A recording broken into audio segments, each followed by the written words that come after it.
गुरुग्राम में 117 लोग पाए गए डेंगू संक्रमित। एक मरीज मिला मलेरिया संक्रमित। घर पर चल रहा संक्रमितों का इलाज। 75,000 घरों में स्वास्थ्य विभाग ने की जांच। 15,000 घरों में पनपता मिला डेंगू का लार्वा। विभाग ने जारी किया 15,000 लोगों को नोटिस। मौसम बदलते ही डेंगू का प्रकोप बढ़ता जा रहा है। लोग डेंगू व मलेरिया से पीड़ित होकर अस्पताल पहुंच रहे हैं।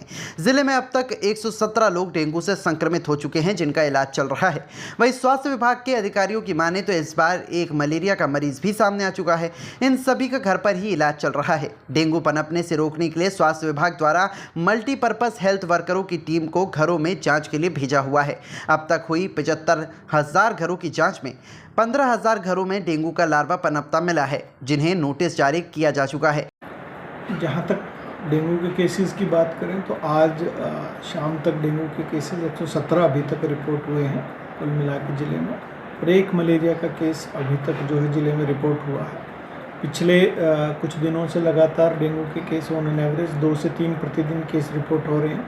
कुल मिला के अभी तक डेंगू के केसेस के लिए हमने तकरीबन 12,000 के करीब जो है वो टेस्ट किए हैं, जिनमें से ये 117 केस जो हैं वो पॉजिटिव आए हैं। इसके अलावा हमारी रैपिड फीवर जो सर्वे होता है वो लगातार कंटिन्यूस चल रहा है।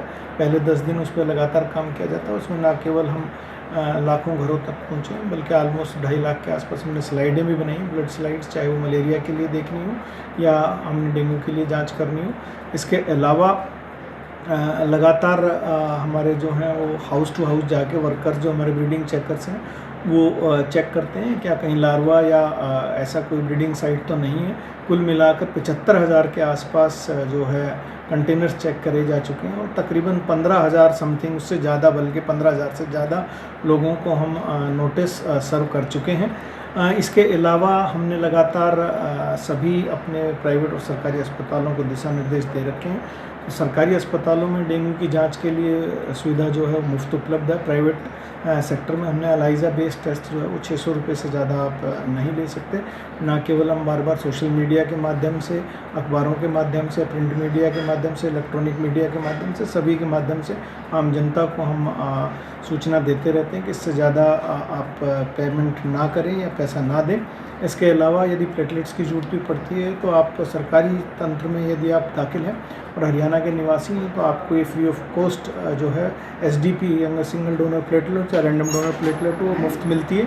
जबकि आप अन्य प्राइवेट सेंटर में उपलब्ध अगर जा रहे हैं तो आपको ये वहाँ पर भी सुविधा उपलब्ध है। तो 8500 रुपये दे के आप सिविल अस्पताल में या प्राइवेट सेंटर में भी आप SDP ले सकते हैं। लेकिन इसके लिए एडमिशन और डिस्चार्ज के क्राइटेरिया फिक्स्ड हैं। अनावश्यक रूप से पैनिक होने की ज़रूरत नहीं है, और हर वायरल फीवर में संभव है कि प्लेटलेट्स कम हो जाएं। जब तक 20,000 से ज़्यादा प्लेटलेट्स कम ना हों, और कहीं या फिर प्लेटलेट्स कम हों चाहे वो 50,000 के आसपास हो, ब्लीडिंग अगर साइट्स कहीं हैं तो प्लेटलेट इन्फ्यूज़न की ज़रूरत पड़ती है। अनावश्यक रूप से प्लेटलेट की इन्फ्यूज़न की आवश्यकता नहीं होती।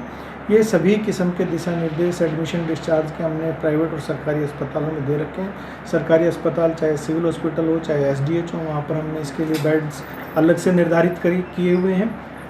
इसके अलावा आम जन से हम यही अनुरोध करते हैं कि हर रविवार के दिन ड्राई डे मनाएं, क्योंकि सप्ताह में अगर एक दिन आप अपने सभी वाटर कूलर या कोई पुराने टायर, घड़े, गमले इत्यादि जहाँ पर भी फ्रेश वाटर स्टोर होता है या उसका रुकाव हो सकता है, अगर आप उसको खाली कर दें तो इसमें लार्वा या पीपा नहीं बनते। इसकी मच्छर की जो है वो लाइफ साइकिल में ब्रेक आ जाता है, जो डेंगू का आगे पर जो है प्रसार उससे रुक जाता है। इसके अलावा ये मच्छर सुबह और शाम मैक्सिमम एक्टिव होता है, तो ऐसे में यदि आप बाहर जाते हैं तो पूरी बाजू के वस्त्र जो पहने, और ख़ास करके बुज़ुर्ग जो सुबह शाम सैर करने जाते हैं वो मॉस्किटो रेपेलेंट्स ज़रूर लगाएं और साथ में पूरी बाजू का वस्त्र पहने। स्कूल के बच्चों से भी यही अनुरोध है कि वो पैंट और शर्ट जो है पूरी बाजू के कपड़े पहने, और यदि सुबह अगर फिर भी जाना पड़ता है स्कूल में और उस टाइम पे अगर मॉस्किटो रेपेलेंट्स का भी यूज़ कर सकते हैं। ख़ास करके महिलाएं शाम को अपने घरों में जब ये मैक्सिमम इनकी एंट्री होने के चांसेस रहते हैं, उस वक्त मैं उनसे अनुरोध करूंगा कि जाली के दरवाजे लगा कर रखें ताकि इस मच्छर का प्रवेश रोके। ये सुबह और शाम ज़्यादा एक्टिव होता है, लेकिन ऐसा नहीं है कि बाकी समय ये काटता नहीं है, तो इससे बचाव ही जो है वो सबसे, prevention is better than cure. इसलिए सभी से अनुरोध रहेगा जो मैंने आपको बचाव के तरीके बताए वो अपनाएं। सीएमओ की माने तो डेंगू को लेकर सभी प्राइवेट अस्पताल व लैब को निर्देश जारी किए जा चुके हैं। लैब टेस्ट के रेट भी स्वास्थ्य विभाग ने निर्धारित किए हुए हैं। जांच के लिए कोई भी निजी अस्पताल अथवा लैब इससे अधिक राशि चार्ज नहीं कर सकती। इसके अलावा सीएमओ ने जिला वासियों को डेंगू से बचने के लिए भी सलाह दी है। उन्होंने बताया कि डेंगू का मच्छर सुबह व शाम को अत्यधिक सक्रिय होता है। ऐसे में इन मच्छरों से बचाव करना बेहद जरूरी है। गुरुग्राम से दैनिक भास्कर डिजिटल के लिए साहिल मनचंदा की रिपोर्ट।